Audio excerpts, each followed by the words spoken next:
Attention all citizens. Due to the citywide outbreak, you are advised to take shelter at the Raccoon City Police Station. At the end of January, Capcom gave a nostalgic gift to fans of classic survival horror games by releasing a long-awaited remake of Resident Evil 2 in January, because I guess an October release would have been too cliché.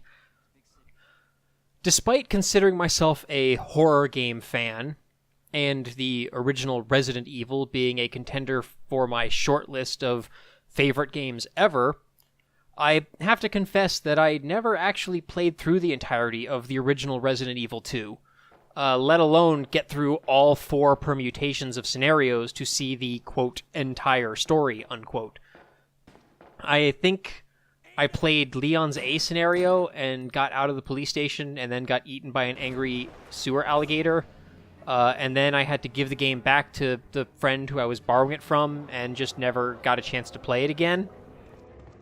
I also did not originally get a chance to play the remake of the first Resident Evil game, even though I really wanted to, because I never owned a GameCube.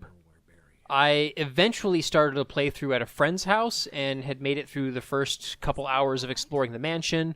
We were doing a sort of like video game horror exchange program. I'm a big Silent Hill fan. She's a big Resident Evil fan. So she was playing some of my Silent Hill games, and I was playing some of her Resident Evil games. I was going to play Remake and Resident Evil 0. And she also let me play Eternal Darkness, which was pretty good. But then, while I was, playing that, Capcom announced the HD version of Remake for Steam and the PS4. And differing work schedules and other commitments were making it difficult for us to schedule time for me to, come over to her place and finish the game.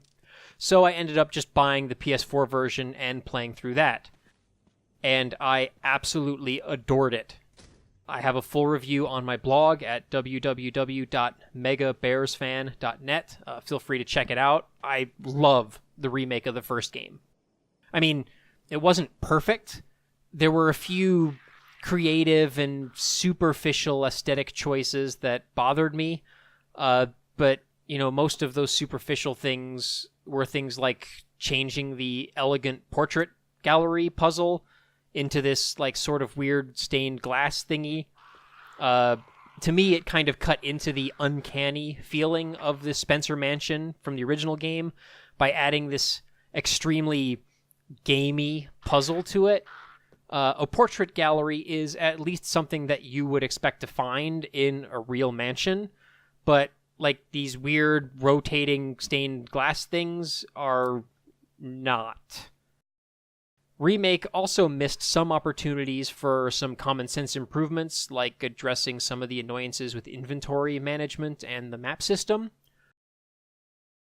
Other than those complaints, Remake is a near pitch-perfect remake of a classic game. That first remake transcribed the look, feel, and pacing of the original Resident Evil game to the T, while also adding some features and mechanics to address some of the original's most glaring weaknesses. The Crimson Heads, for instance, fixed some of the issues with boring backtracking by giving you the potential of encountering a threat when trekking back and forth across the mansion in hour 5 or 6 or whatever, while also providing a greater logistical and supply challenge to a game in which managing supplies is the primary source of challenge. It even resolved the seemingly intractable tank controls controversy by mapping the tank controls to the D-pad and the 2D camera-based controls to the left stick.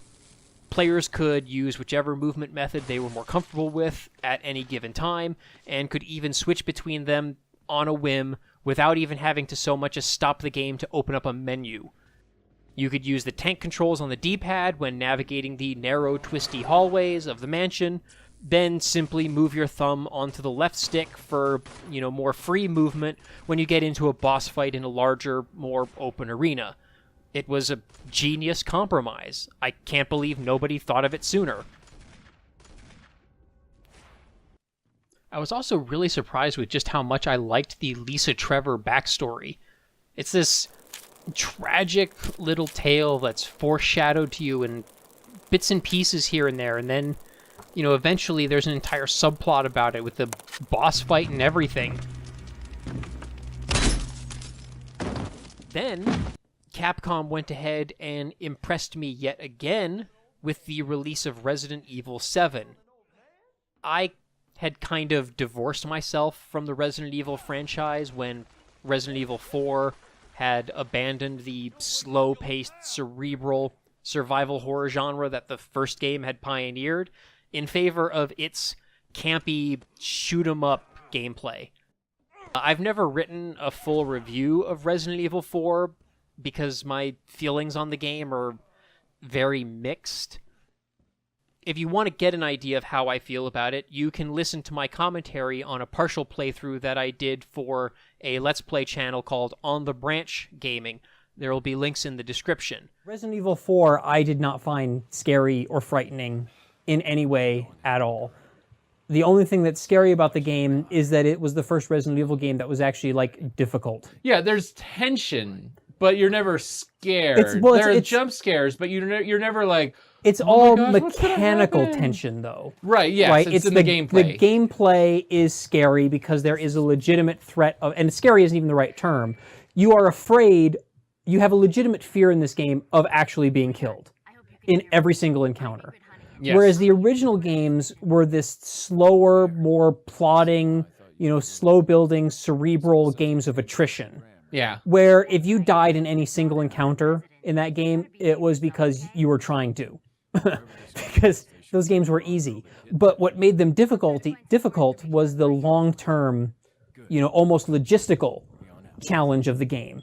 It was managing your resources, managing your supplies, managing your health, making sure that you were saving at appropriate times. Okay, let's see if I can strafe, if it'll tell me. It wasn't on the control mapping. It wasn't? Okay, that might not be there then. So, yeah, the original version of the game did not have the ability to strafe, despite being an over-the-shoulder shooter and just absolutely reveling in hiding monsters behind corners, so that there was no way to find out they were there without literally running around the corner and taking cheap hits. Mm-hmm.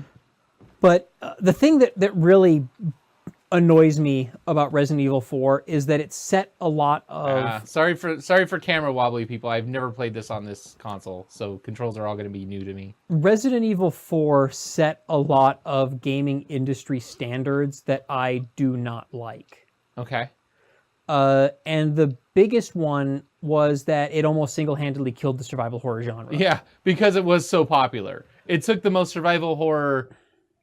the most popular survival horror series and then made it into an action game. Right. If this game had any other title other than Resident Evil, I'd probably like it just fine. Mm-hmm. And again, it's a good game. It is a well-made game. It's very polished. It plays very well. It's mostly comfortable to play other than the lack of the strafe command. I was wondering if you might recognize but the girl in it's... the photograph. Again, I liked those old classic survival horror games. I liked the original Resident Evil. I liked the Silent Hill games. I liked Alone in the Dark. Things like that. And this game pretty much killed that entire genre. And the only game that came out between Resident Evil 4 and the newest Resident Evil 7... How do I shoot? That's not how I shoot. One of the trigger buttons. I want to say is it the left or right? Okay, you hold the left trigger button. Yeah, and then shoot with the right. Shoot with the right. What was difficulty am I on? Jeez. And they took off. Our buddies are like, see ya. Now I forgot what I was saying. Yeah, so the only game that could even remotely be called a survival horror game that was released by large publishers and developers between the release of Resident Evil 4 and Resident Evil 7 was Dead Space. The first Dead Space. Oh, I loved that game. You had me play that. Maybe we should play that next Halloween. Oh, the first Dead Space is good. I like it. I mean, it in terms of survival horror, it's still far more on the action end of the spectrum than on the horror or survival end. But that game actually did have a pretty good atmosphere. But other than that, you had to go to indie games. And even in the indie game realm, games like Amnesia and stuff like that are still not quite like the old school survival horror games. Because they're a lot more about the... Ooh. Modern indie survival horror games are all the run and hide kind of games, where you just they never let you actually confront the enemies. And again, up until the recent release of Resident Evil 7, which is really good, there just weren't any survival horror games anymore. Even Silent Hill went the route of trying to replicate Resident Evil 4 with Homecoming and was absolutely abysmal. So I have one correction to make. You were not on this show to critique this game with me. You were going to be on this show anyway, and I said, what is the best way I can torture Jason? By making me watch it or by making me play it? Yeah. Again, it's a fine game. It's just... It's not a horror game, and are you like lost or something? Yeah, what am I? I'm supposed to defend myself against them attacking me, but like, it said get out of there. Do I just go out the window? Anyway, despite moving to first person, Resident Evil 7 was an excellent return to form for the series. The first attempt at a true horror game for the series since, I guess, Code Veronica? Well, probably Resident Evil 0, but I never got a chance to play that. Resident Evil 7 proved that Capcom understood what made the original game so good, and also that they had the creative vision and talent to successfully adapt those qualities for the modern age. And REmake of the first game had proved that there was still new ground to cover with regard to the classic survival horror gameplay formula. I was foaming at the mouth for Capcom to give a similar treatment to Resident Evil 2 so that I could finally experience that game in its entirety. I was expecting something more along the lines of the first remake, where it would maintain the old camera and control systems and be more of a faithful transcription of the original game. What we got instead was a remake from the ground up, which came out this past January, and in many ways, I guess, still granted me that wish of being able to play through Resident Evil 2. The game has been getting universal acclaim from all corners of the internet, and deservedly so. Unfortunately, it pains me to have to give this game the less than glowing critique that I'm about to give it.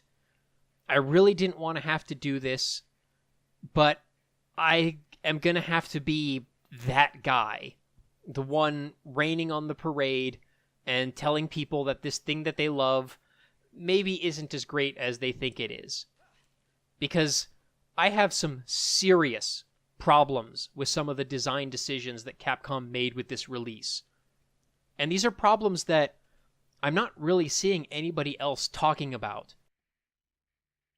Oh, don't worry. I do still like the game, and I'm still going to have a lot of nice things to say about it in the later parts of this critique, but I gotta get some stuff off my chest first. And, disclaimer, I'm making this critique without actually having, 100%ed the game or anything like that. I've played through a part of a hardcore playthrough with Leon's A scenario and then got hopelessly stuck, and then started over on Claire's A scenario on standard, finished that, and then started a hardcore playthrough of Leon's B scenario, and I'm midway through that. But I haven't completed both an A and a B scenario yet, so take that for what it's worth.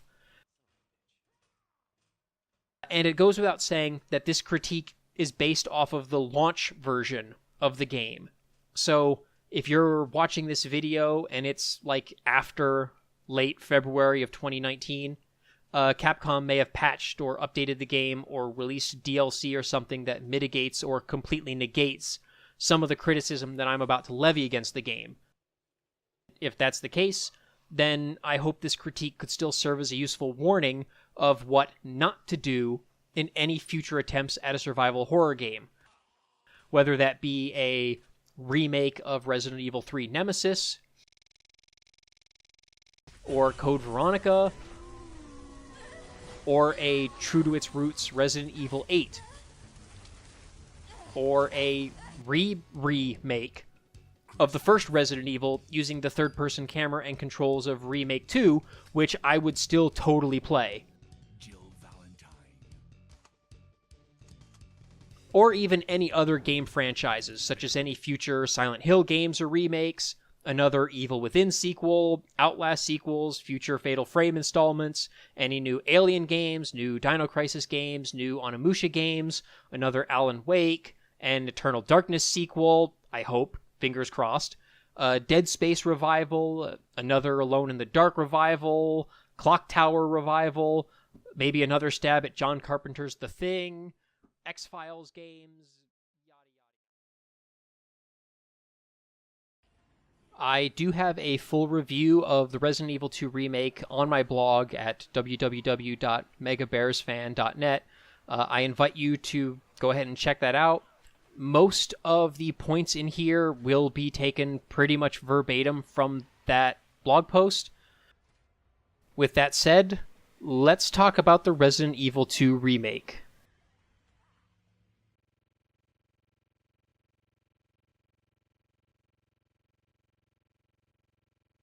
Years ago, in the early years of my blog, I wrote an opinion piece titled "The Genius of Resident Evil's Classic Save System." In that blog post, I wrote about how the way in which classic survival horror games, and Resident Evil in particular, limited the player's ability to save, and how that may have actually helped to amplify the horror atmosphere, while simultaneously facilitating the open-ended exploration, and also creating the genre's trademark resource management gameplay. These games were much less generous with regard to checkpointing the player, if they bothered to checkpoint you at all. Because of that, there was an actual consequence to dying that created a persistent fear of the unknown throughout most of the game, because you didn't know if you were going to walk into a situation that was going to kill you or critically injure you or drain a bunch of your supplies and make the rest of the game harder, and you might not have saved in an hour or more. So dying would cost you a lot of time and a lot of progress. The longer you go without saving, the deeper into the map you go, and the further away from a save point you get, the more tense you become. It's a feeling that the old survival horror games created fairly readily, but which I don't think I felt again until games like Demon's Souls, Dark Souls, and Bloodborne.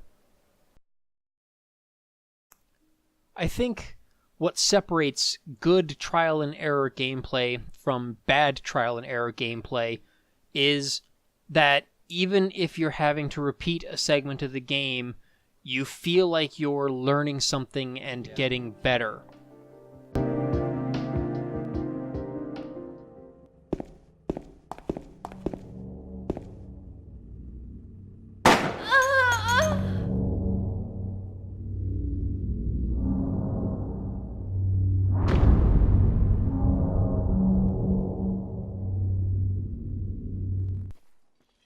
Games like Dark Souls and Bloodborne go the extra mile of actually allowing you to keep any items that you've collected if you die. And that may include hard experience, which you can consume to give experience points to your character, which you can use to level up. It also might include things like weapons and supplies and healing items and things like that that might make repeat playthroughs of the same area easier after you've respawned. Because games like Resident Evil have the open-ended map exploration, you have that opportunity to go back and do things different based on what you've learned from your first failed playthrough.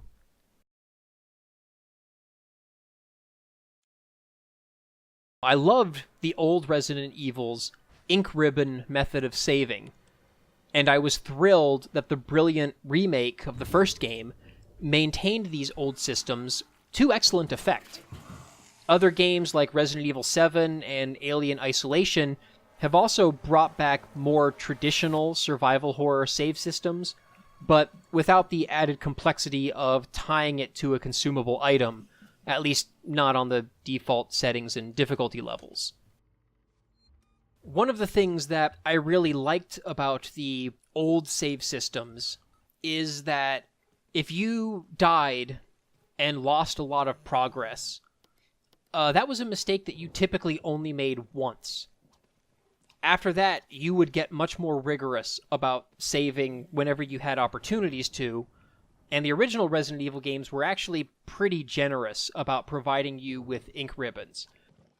It would still be tense because when you first started playing the game, especially on a first playthrough where you don't know what's coming, you have no idea how many you're going to get. So there's an apprehension about saving that contributes to the atmosphere of the game. New games, on the other hand, and games since, say, for instance, Resident Evil 4, have relied on checkpointing and auto-saving the player, like, literally every few minutes. You know, some games are every time you open a door, there's an autosave or a checkpoint. Games like the Uncharted series are particularly bad about this, where you go into a room and there's just wave after wave after wave of enemies that you gotta kill in some set-piece action sequence. And if you die, you gotta do that again. And you've gotta do it over and over and over again until you beat that little 5-minute chunk of the game, like the way that the designers intended you to play it. And I don't really like that system. I don't like having to redo the same small chunk of gameplay over and over and over again. This is getting so old. One of the strengths of the old survival horror formula is that a lot of those games were less linear than a lot of newer games. So if you died and had to go back an hour, you weren't necessarily replaying the exact same hour again. In the original Resident Evil in particular, you'd be free to explore a different wing of the mansion, go to different rooms, try to find new supplies. Maybe you get a better weapon that helps you with whatever it was that killed you the first time around.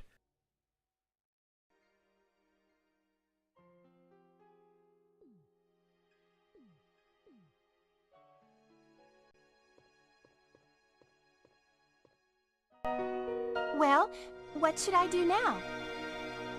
If you go out to search for the other members, how about letting me come with you?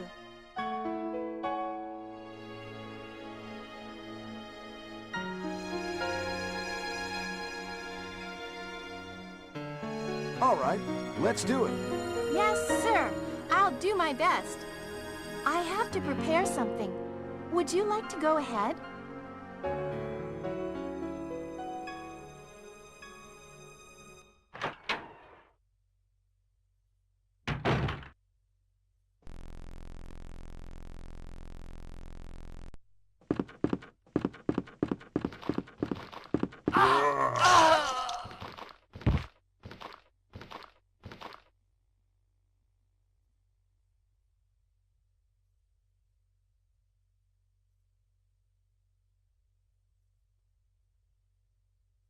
Resident Evil.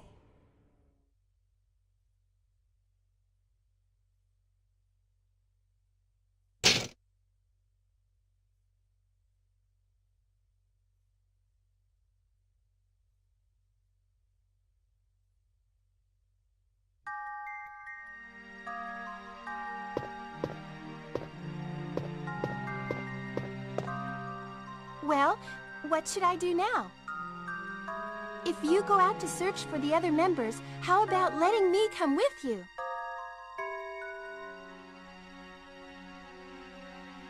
It's pretty dangerous outside. Let me take care of it. I understand.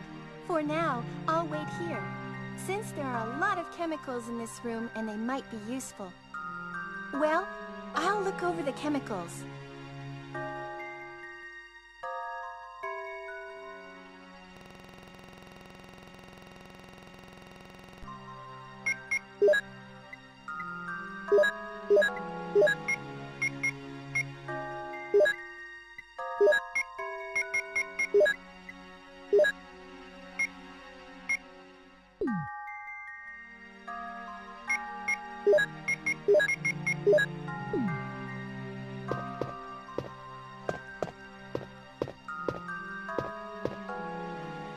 Ah, Chris! This room is fully equipped with medical supplies. I can treat you, except for your major injury. Would you like me to? Yes, please do something for me, temporarily.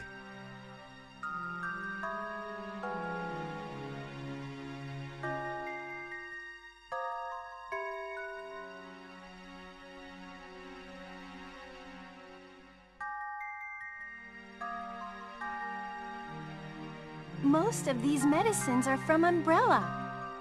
What's Umbrella? Don't you know? It's a large-scale pharmaceutical company based in Raccoon City. Oh, I see. And do you know how much of the medicine is usable? Well, probably there is enough for 2 doses.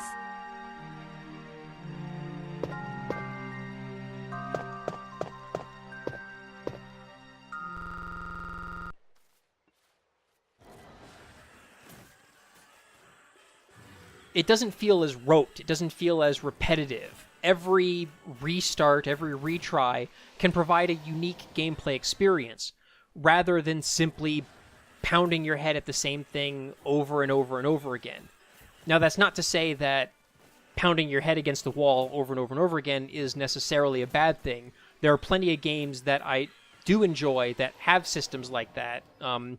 Dark Souls being an obvious example of a game where you are constantly dying and having to replay small chunks of the game, but that game also is kind of open-ended. Like, you're free to go and explore and do other things rather than necessarily having to go right back to the place where you died and try again. What I liked about the original Resident Evil is that it wasn't just a game with puzzles. The whole game was a puzzle.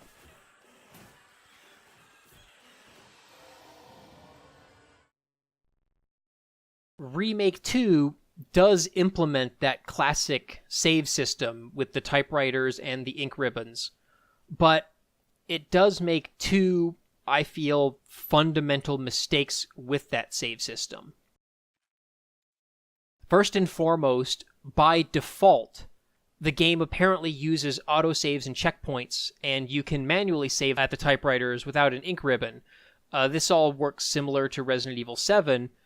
However, you can also play on the hardcore mode, which is available by default.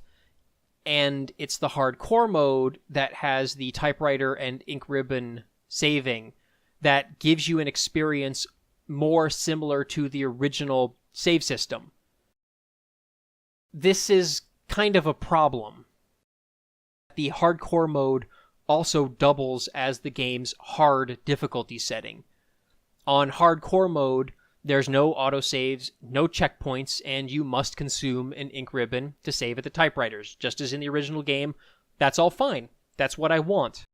However, on this same mode, enemies also have more health, and they deal more damage, and resources are more scarce, because apparently the ink ribbons aren't added to the game. They instead replace ammo pickups that you would otherwise be getting at those locations on the lower difficulty settings.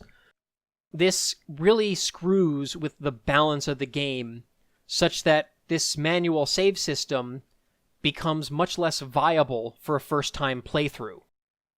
See, a big part of what made me like the original save systems so much is that it shifted a lot of the game's challenge away from aiming and shooting and onto the more thoughtful and cerebral challenges of resource management, pathfinding, and solving the game's myriad puzzles. The original Resident Evil games were a lot more generous with regard to their combat mechanics. Jill, Chris, Leon, and Claire could all take at least 3 or 4 bites from a zombie before they would die. You could also mash buttons in the original game to get out of a zombie's grapple, which would reduce the amount of damage that the attack would deal. And if you did this every time you got bit, you could even take as many as 5 or 6 bites before dying. The first Resident Evil also only had 2 insta-death traps in the entire game that I can remember, both of which are clearly signposted, and one of which, at least, is completely ignorable if you play as Jill. The zombies themselves were also really slow and generally easy to avoid.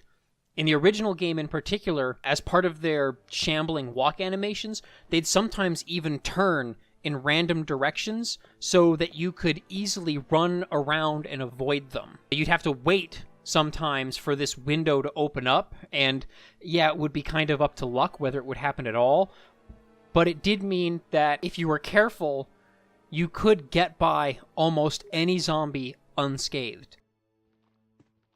What this means is that aside from, like, maybe a boss encounter, a player would never go from full health to dead in a single encounter or room, as long as you were playing with at least some bare minimum of competency and care. What would happen instead is that you would take a little bit of damage here and there. There'd be an element of attrition, and the challenge was derived from having to decide whether a particular monster was worth the bullets it would cost to kill it, or when to use healing items to top off your health, or when to retreat to the safety of a safe room, or when to push forward and press your luck.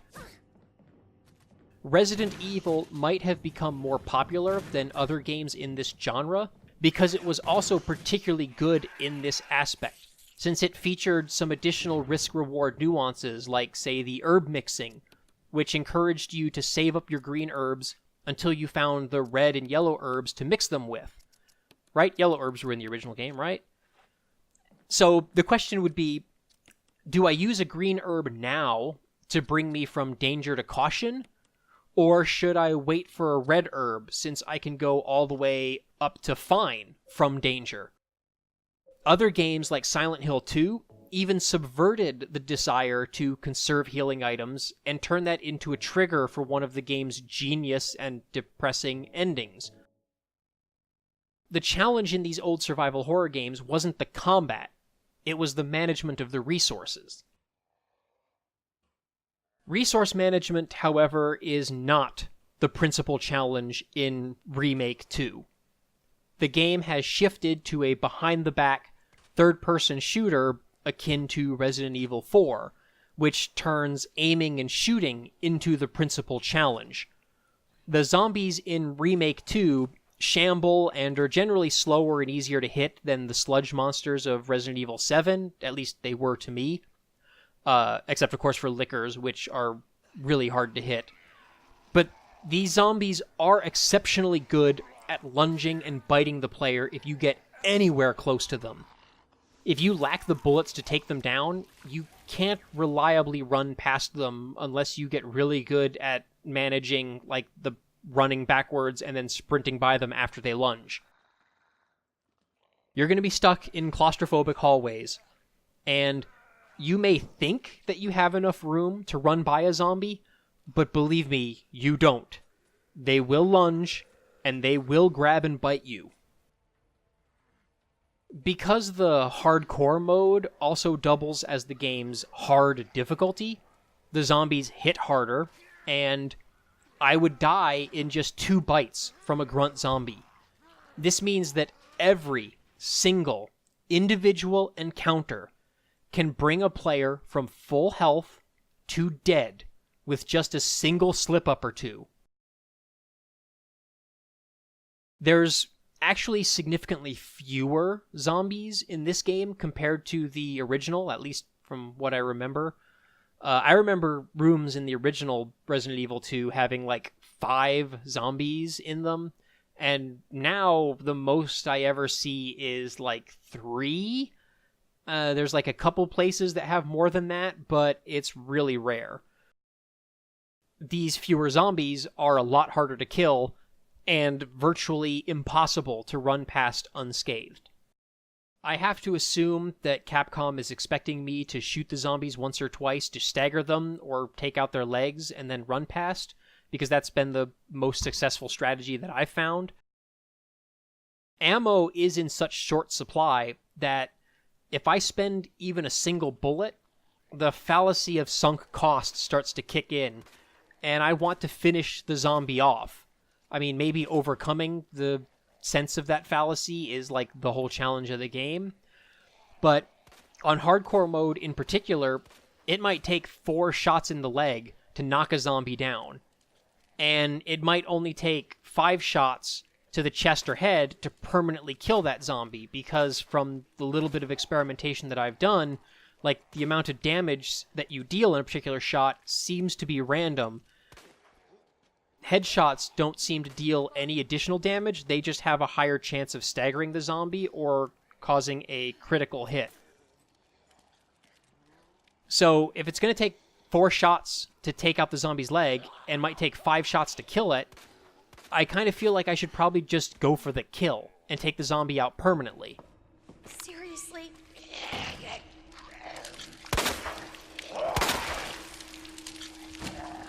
Part of what made the remake of the first game so successful was the introduction of the Crimson Head mechanic. If you didn't burn a dead zombie's body, it would come back as a faster and more dangerous form, and you didn't have enough lighter fuel to burn every single zombie, so you had to be very judicious about which ones you burned.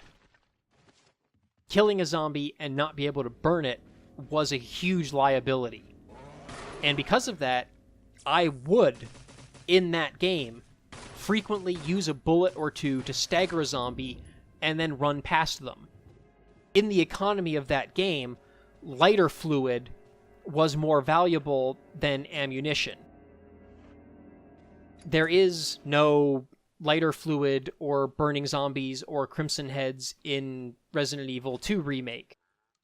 The closest thing that we have to that mechanic is the ability to use planks to board up windows and prevent more zombies from pouring in later in the game, which I get it's fine. It's a good idea. It reinforces the idea that you're in a city that's being overrun by zombies and you have to secure your shelter so that you don't get overwhelmed.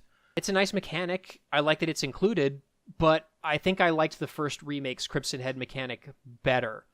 The Crimson Heads and the lighter fluid, I feel, would have been a much better mechanic for hardcore mode than simply turning every zombie in the game into a bullet sponge.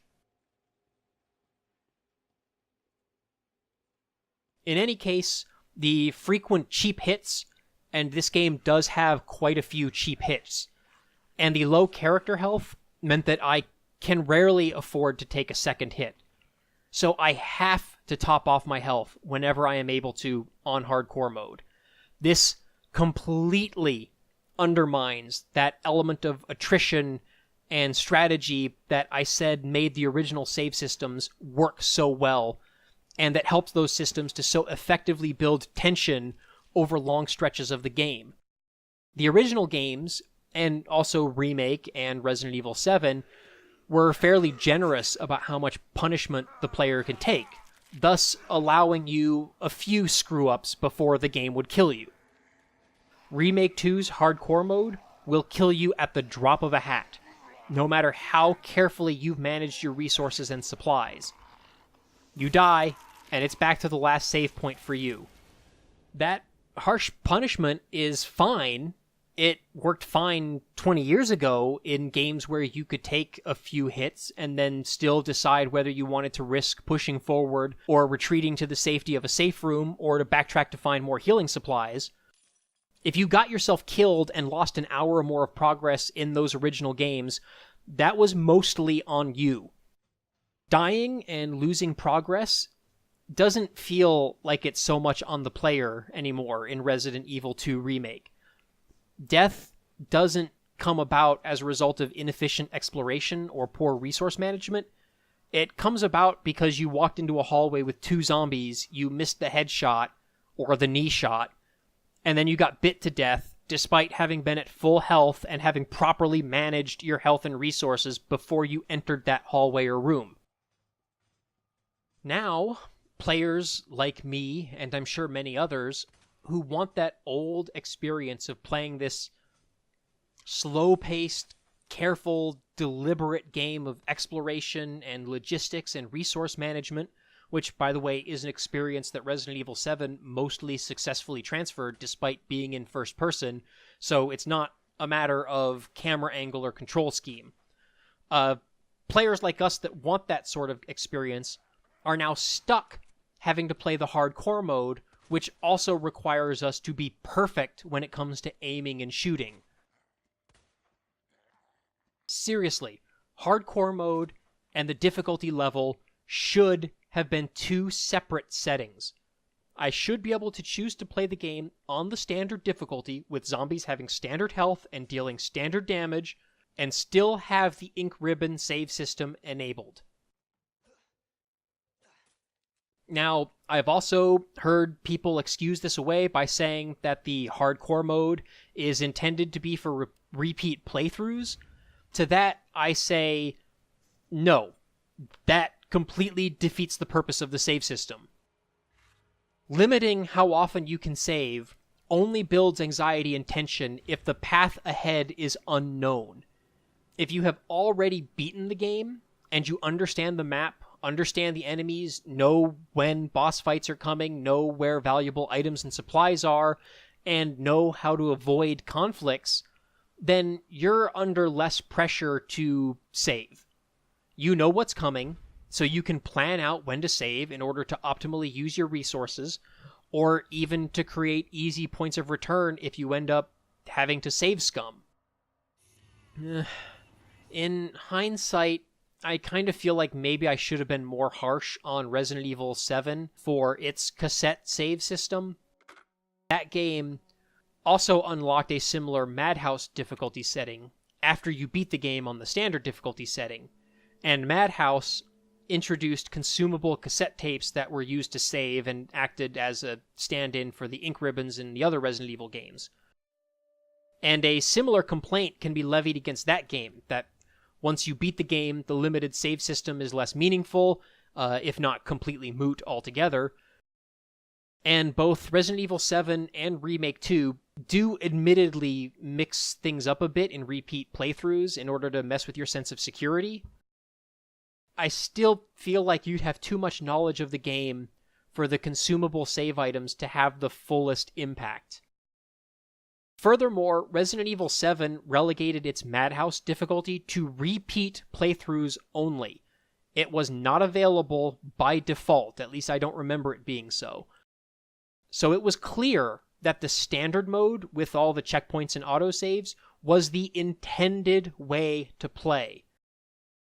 Remake 2, on the other hand, makes its hardcore mode available right from the start, which muddies which of the two modes is the way that the developers intend you to play. Resident Evil 7 also has the benefit of being a totally new game, even though it pays homage to the original so much. So, I'm willing to give it a little bit more of a free pass when it comes to changing up how saves and checkpoints and stuff like that work. Remake 2, on the other hand, is a remake, of a classic game. That classic game had ink ribbon saves as a fundamental component of its design. So the remake should be played with ink ribbons as well. Except having to do that means you have to play on hard difficulty setting, and if you're not good at shooter games, then you're gonna be up shit creek. Honestly, Capcom, either the hardcore saving needs to be independent of the difficulty setting, or you need to put in a difficulty setting between hardcore and standard that introduces the ink ribbons, which would also reduce ammo availability and, by that effect make the game a little harder, but which does not mess with the damage or hit point balances of enemies and the player. Come on. Seriously.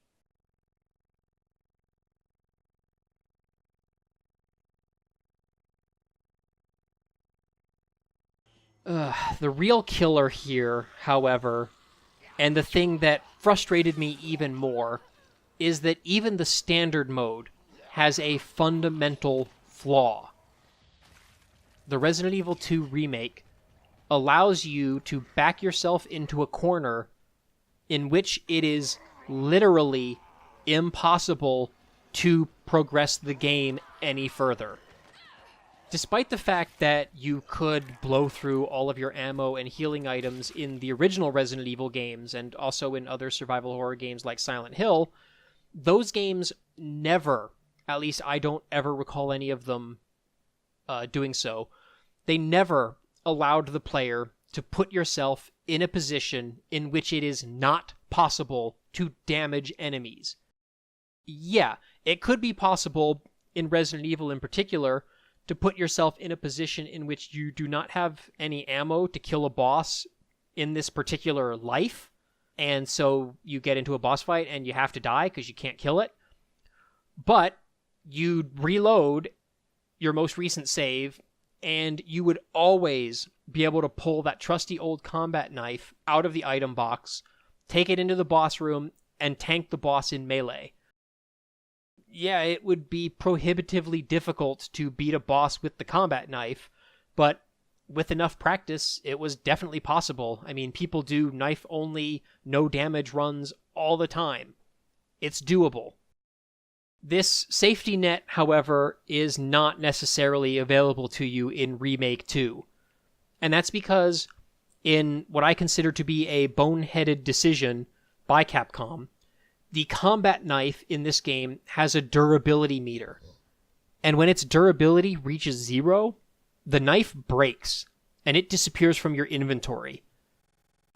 Not only can you run out of bullets in Remake 2, but you can also destroy or lose your knife. And if you do that, and you don't have any ammo, you have literally 0 damage potential. And that's not something that you can necessarily fix or undo by going back to an earlier save. I, for example, could not get past the first G-Man boss encounter in my first playthrough on hardcore mode with Leon. I went into that boss fight with, I want to say something like 6 shotgun shells. I didn't have any handgun ammo, and I had a couple of herbs. But I also did not have the combat knife, because I had long since used it to get out of grabs from zombies and had lost access to it. Either it broke or I didn't pick it up from the zombie that I used to stab it into. So all I had was 1 green herb and 1 flashbang. I still had 4 ink ribbons, though, so, yay for that. The 6 shotgun shells, combined with, I think it was something like 3 boxes of handgun bullets and 1 box of shotgun shells, and I think also 2 frag grenades that you can find in the G-Man arena.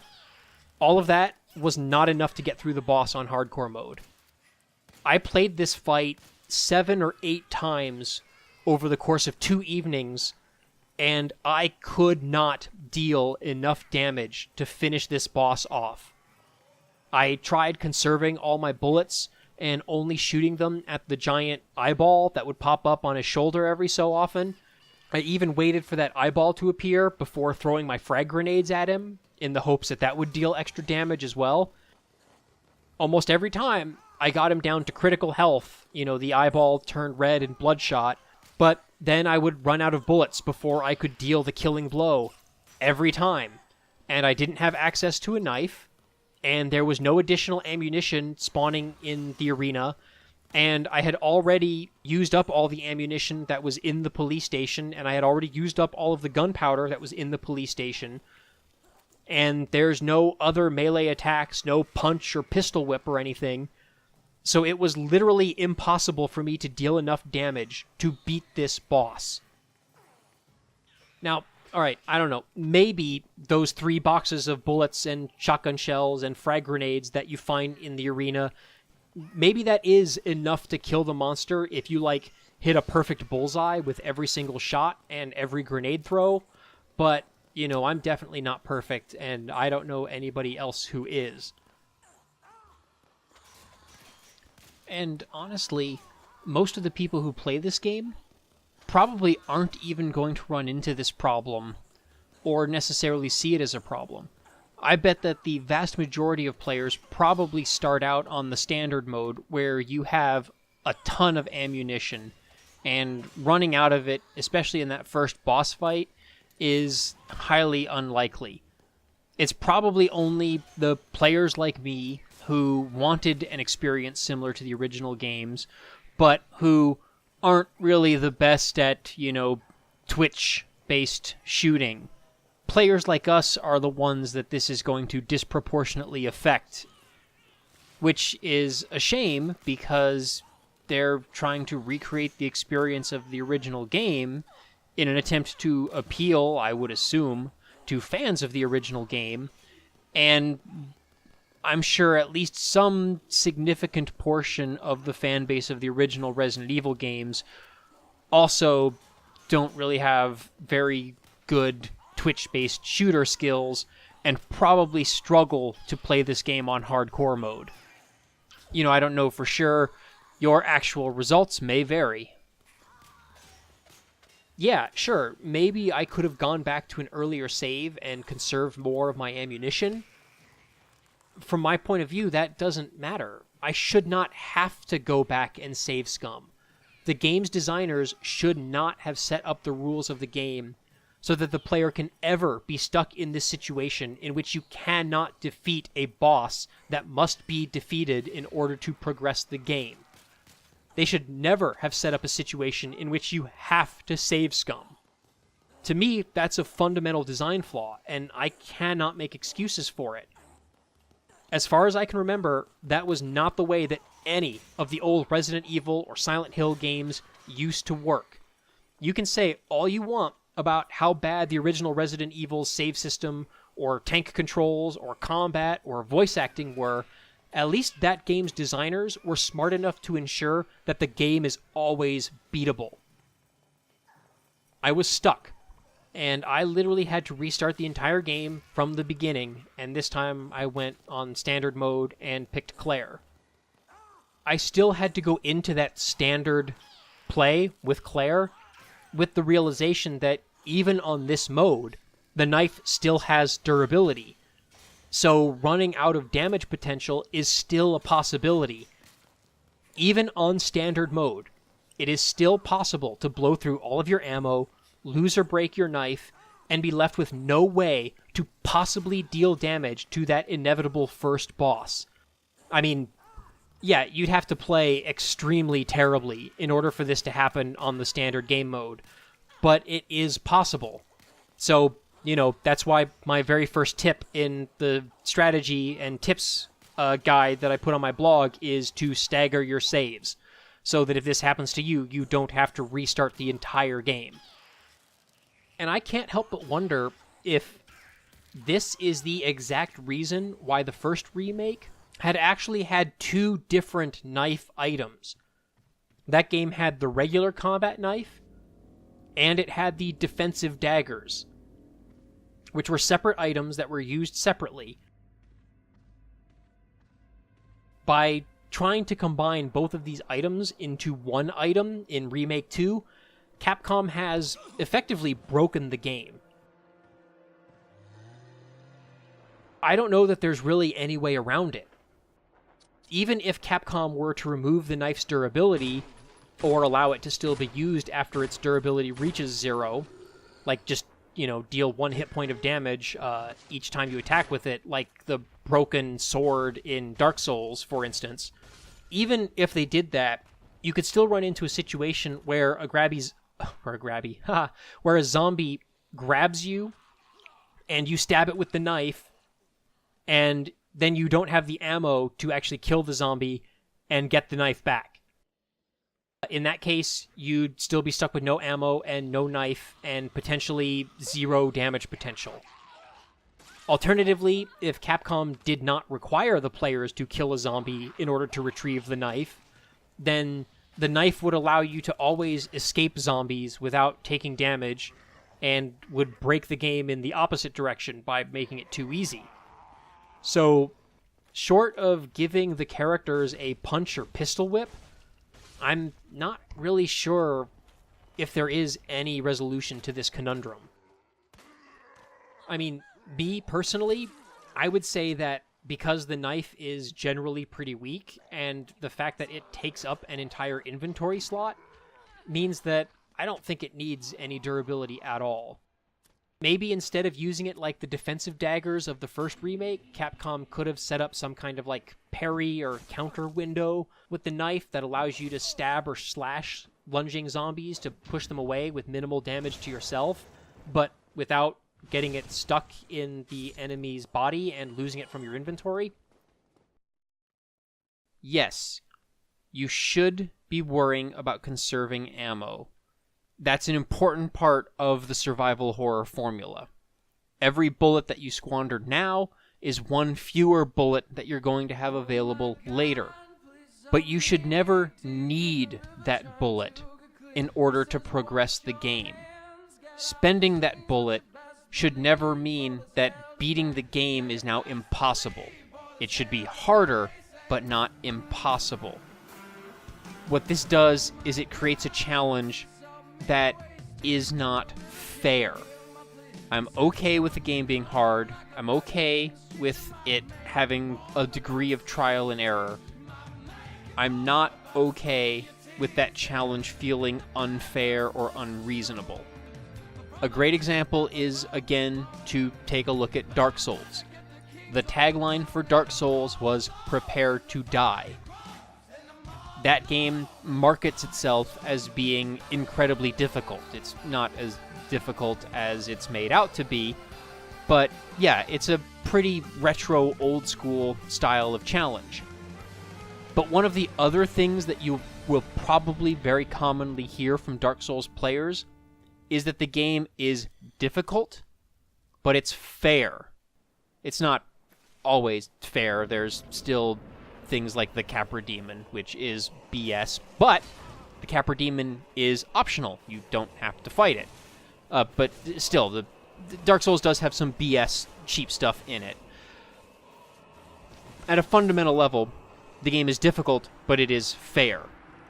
What the design of Remake 2 does is it creates this situation where the game gives you supplies and resources, healing items, ammunition, the knife, but you're not actually allowed to use any of it, or at least not all of it.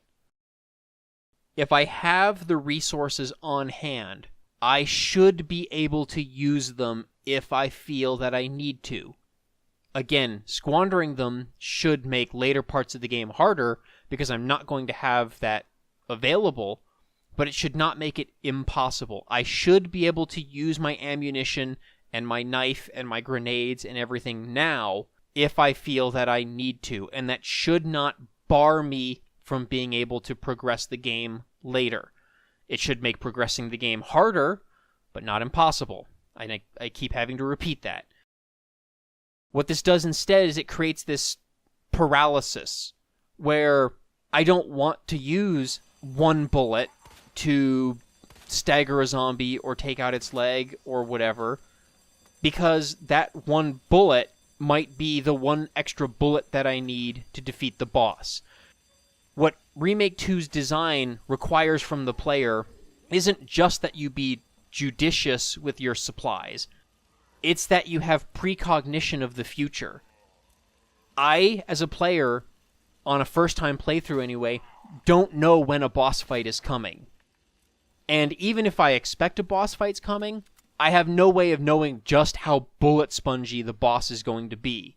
Resident Evil games, especially Resident Evil 4, have been full of set-piece boss encounters where there's some environmental way of killing the boss, or, everything that you need to kill the boss is given to you in the arena.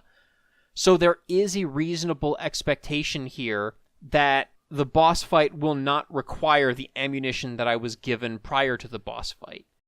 There's no way for me to know for sure that I'm going to need that ammunition for that boss fight.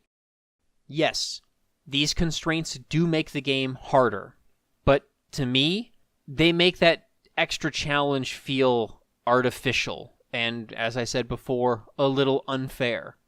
This design does not so much encourage careful, deliberate play as much as it encourages cheese tactics and save scumming. You walk out of the save room, there's a zombie there, you take a shot, you miss the shot, now you're like, oh, well, I'm going to need that bullet later. I'd better go back and reload that save and make sure that I hit that shot this time. And to me, that's just not good game design. It's one thing to save scum when you're experimenting or trying to learn the mechanics. It should not be a necessary part of playing the game. And honestly, most of the people who play this game probably aren't even going to run into this problem or necessarily see it as a problem. I bet that the vast majority of players probably start out on the standard mode where you have a ton of ammunition, and running out of it, especially in that first boss fight, is highly unlikely. It's probably only the players like me who wanted an experience similar to the original games, but who aren't really the best at twitch-based shooting. Players like us are the ones that this is going to disproportionately affect, which is a shame because they're trying to recreate the experience of the original game in an attempt to appeal, I would assume, to fans of the original game, and I'm sure at least some significant portion of the fan base of the original Resident Evil games also don't really have very good Twitch-based shooter skills and probably struggle to play this game on hardcore mode. Your actual results may vary. I want to head this off as well. No, the knife durability and this need to conserve ammo is not realistic. I've heard this as well. People saying that, oh, it's realistic that you don't know how much ammo you're going to need to fight bosses. It's realistic that you don't know when a boss is going to come up. No, I don't buy that excuse at all. And the reason for that is because in real life, if I were in this situation and I ran out of ammo and didn't have a knife or had broken my knife, I'd throw my gun at G-Man's big squishy eye and see if that does it. Or I'd grab a pipe off the ground and try to bludgeon him with it.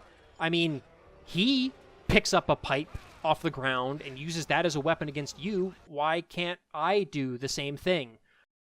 And in lieu of that, I'd try pushing him over the railing, which is what ends up happening when you beat him anyway. Or I'd try climbing out of the arena and back to safety.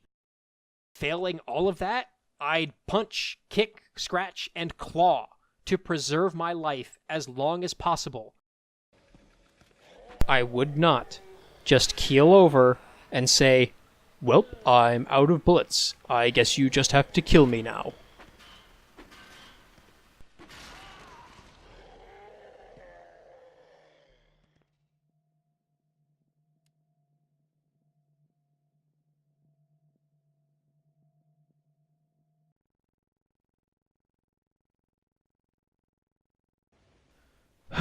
Well, sorry to have been so negative in this video.